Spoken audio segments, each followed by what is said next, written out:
Finding and using multimedia and open educational resources can transform your teaching, your students' learning, and very importantly, save you precious preparation time. But there's a lot out there. So it helps to start with some trusted sources, but also to learn what questions to ask yourself when searching for and deciding to use multimedia or open educational resources in your teaching. If you're like me, part of your teacher training never included a formal course on how to find and vet open educational resources or multimedia for your teaching. And yet we know that many teachers on average spend between 7 and 12 hours a week searching for or creating instructional resources. There are 3 types of resources that I look for. The first is content for teaching. Some of my favorite examples include textbooks like OpenStax, which are free, peer-reviewed, and many include interactive components. I also really like the Open Education Consortium, which is a great hub for finding other OER materials and courses.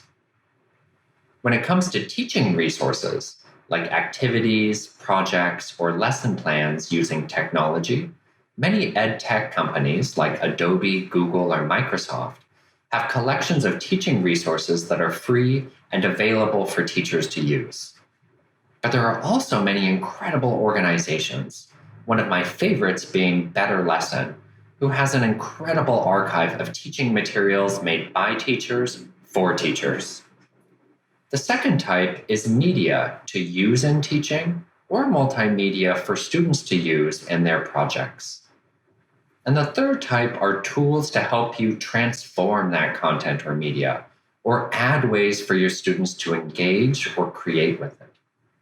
It's helpful to have a mental checklist of 5 key things to run through when deciding to use an OER resource. First, ask yourself, who created this teaching resource? Was it made by a current or former teacher who's perhaps more likely to understand the pedagogy and the ways in which the material is effective in a real classroom? Second, see if the resource has been endorsed by another educator or organization that you trust.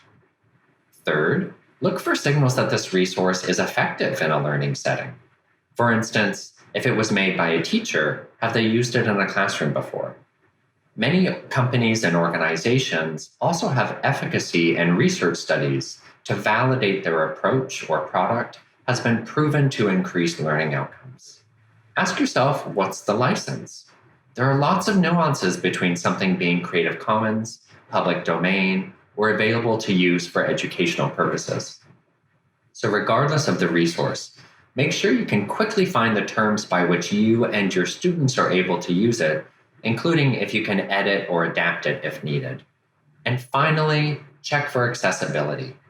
If it's a video, are the resources closed captioned or subtitled? Can they be played in different browsers or embedded in different learning platforms? If there are images or web pages, is there alt text for screen readers? If there's text, has it been OCR'd so that students can search, highlight, or read with screen readers? When you're spending those precious hours looking for materials to use with your students, ask yourself, was this made by someone I trust? Has it been endorsed by someone I trust? Is there evidence that it's effective? Do I have the right permissions to use this? And is it accessible?